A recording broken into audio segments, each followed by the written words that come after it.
good afternoon, and we're tuning in to Chapter 5 today of Lemony's Tickets: A Bad Beginning. I, like you, am wondering, what is Count Olaf up to? Well, let's dig in and find out. Chapter 5. Unless you have been very, very, very lucky, you have undoubtedly experienced events in your life that have made you cry. So unless you've been very, very lucky, you know that a good, long session of weeping can often make you feel better, even if your circumstances have not changed one bit. So it was with the Baudelaire orphans. Having cried all night, they rose the next morning, feeling as if the weight were lifted off their shoulders. The three children, of course, knew they were still in a terrible situation, but they thought they might do something to make it better. The morning's note from Count Olaf ordered them to chop firewood in the backyard, and Violet Klaus swung the axe down on every log to break it into smaller pieces. They discussed possible plans of action, while Sonny chewed meditatively on a small piece of wood. Clearly, Klaus said, fingering the ugly bruise on his face where Olaf had struck him, we cannot stay here any longer. I would rather take my chances on the streets than live in this terrible place. But who knows what misfortune would befall us on the streets, Violet pointed out. At least here, we have a roof over our heads. I wish our parents' money could be used right now, instead of when we come of age, Klaus said. Then we could buy a castle and live in it, with armed guards patrolling the outside to keep Olaf out, and his troop. And I could have a large inventing studio, Violet said wistfully. She swung the axe down, split the log neatly in two, filled with gears and pulleys and wires and an elaborate computer system. And I could have a large library, Klaus said, as comfortable as Justice Strauss's, but more enormous. Kibo! Sonny shrieked, which appeared to mean something along the lines of, and I could have lots of things to bite. But in the meantime, we have to do something about our predicament. Perhaps Justice Strauss could adopt us, Klaus said. She said we are always welcome in her home, but she meant for a visitor to use a library, Violet pointed out. She didn't mean to live. Perhaps if we explained our situation to her, she would agree to adopt us, Klaus said hopefully. But when Violet pointed at him, she saw that he knew it was of no use. Adoption is an enormous decision and not likely to happen impulsively. I'm sure you in your life have occasionally wished to be raised by different people other than the ones you were raising with. That are raising you, sorry. But knew in your heart that chances of this were very slim. I think we should go see Mr. Poe, Violet said. He told us when he dropped us off we could contact him at the bank if we had any questions. We don't really have a question, Klaus said. We have a complaint! He was thinking of Mr. Poe walking toward them on Briny Beach with a terrible message. Even though the fire, of course, was not Mr. Poe's fault, Klaus was reluctant to see Mr. Poe because he was afraid of getting more bad news. I can think of anyone else to contact, Violet said. Mr. Poe is in charge of our affairs, and I'm sure if he knew how horrid Count Olaf is, he would take us right out of here. Klaus pictured Mr. Poe arriving in his car and putting the Baudelaire orphans inside to go somewhere else. He felt a stirring of hope. Anywhere would be better than here. Okay, he said. Let's get all the firewood chopped and we'll go to the bank. Invigorated by their plan, the Baudelaire orphans swung their axes at an amazing speed, and soon enough they were done chopping firewood and ready to go to the bank. They remembered Count Olaf saying he had a map of the city, and they looked thoroughly for it. But they couldn't find any trace of the map and decided it must be in the tower where they were forbidden to go. So without any directions of any sort, the Baudelaire children set off for the city's banking districts in hopes of finding Mr. Poe. After walking through the meat district, the flower district, the sculpture district, the three children arrived in the banking district, pausing to take a refreshing sip of water in the fountain of the victorious finance. The banking district consisted of several wide streets with marble buildings on each side of them, all banks. They were first to Trustworthy Bank, then they went to Faithful Savings and Loan, and then to Subservient Financial Services, each time inquiring for Mr. Poe. Finally, a receptionist at the Subservient said she knew Mr. Poe, and he worked on the street at Mortuary Money Management. The building was square and rather plain looking. Though once inside, the three orphans were intimidated by the hustle and bustle of the people as they raced around the large echoey room. Finally, they asked a uniformed guard whether they had arrived at the right place to speak with Mr. Poe, and he led them into a large office filled with many cabinets and no windows. Why, hello, said Mr. Poe in a puzzled tone of voice. He was sitting at the desk covered in typed papers that looked important and boring, surrounded by a small photograph of his wife and his 2 beastly sons, were 3 telephones with flashing lights. Please come in! Thank you, Klaus said, shaking Mr. Poe's hand.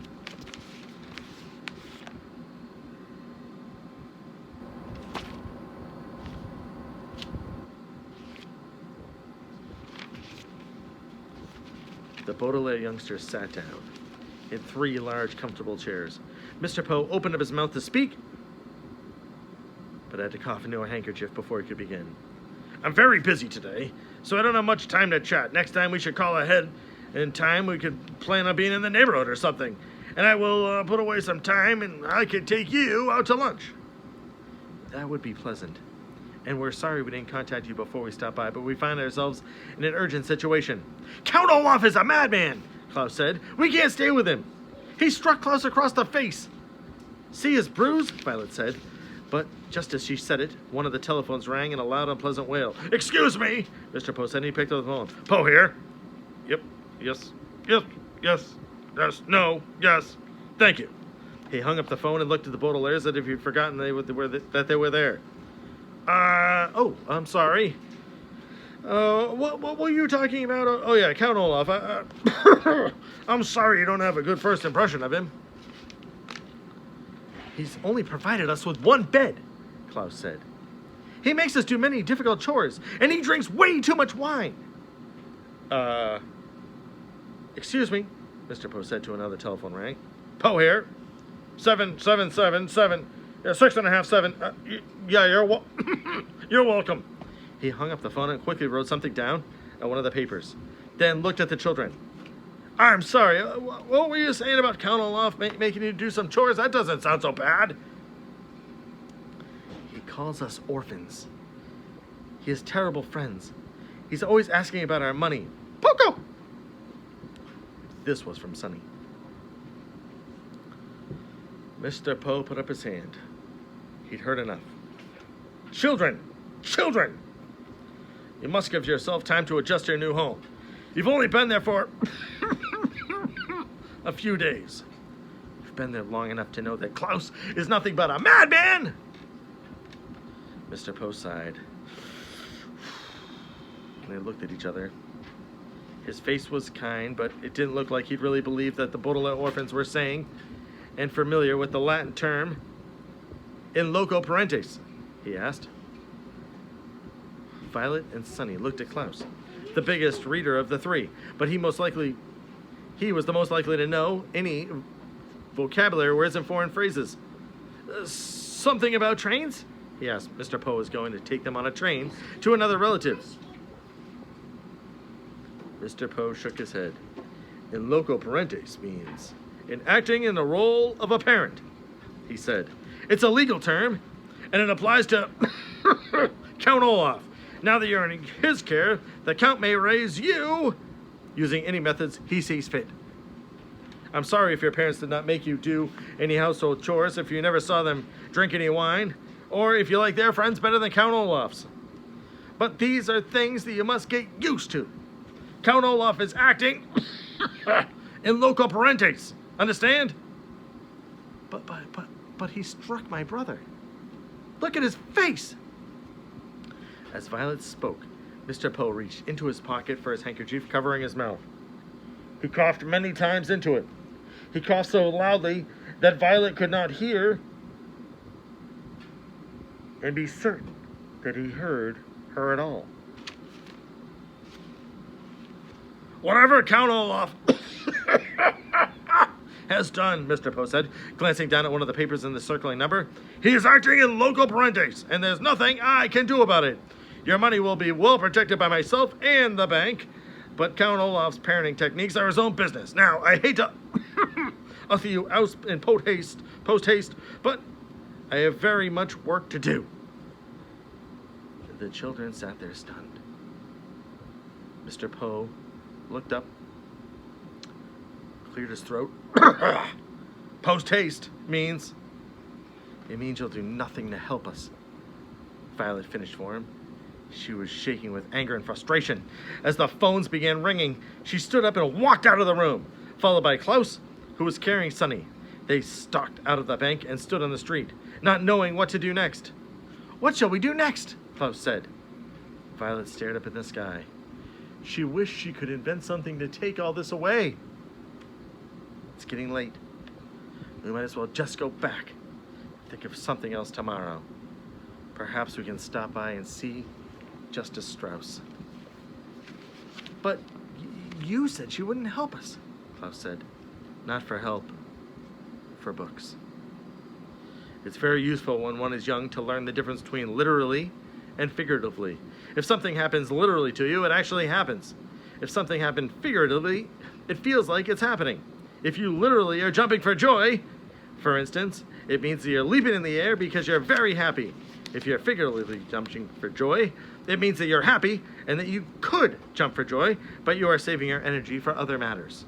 The Baudelaire orphans walked back to Count Olaf's neighborhood and stopped by the home of Justice Strauss, who welcomed them inside and let them choose books from her enormous library.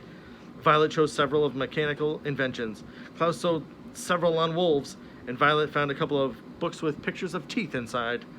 Then they went to their room, crowded together in one bed, reading intently and happily. Figuratively, they had escaped from Count Olaf and their miserable existence. They did not literally escape because they were still in his house and vulnerable to Olaf's evil and loco parentis. But by immersing themselves in their favorite reading topics, they felt far away from their predicament, as if they had escaped. In the situation of the orphans, figuratively escaping was not enough, of course, but in the end of the tiring and hopeless day, it was have to do. Violet, Klaus, and Sunny read their books, and in the back of their minds hoped that soon the figurative escape would eventually turn into a literal one. Tomorrow, chapter 6, and we'll find out what happens. Thanks for tuning in. We'll see you next time.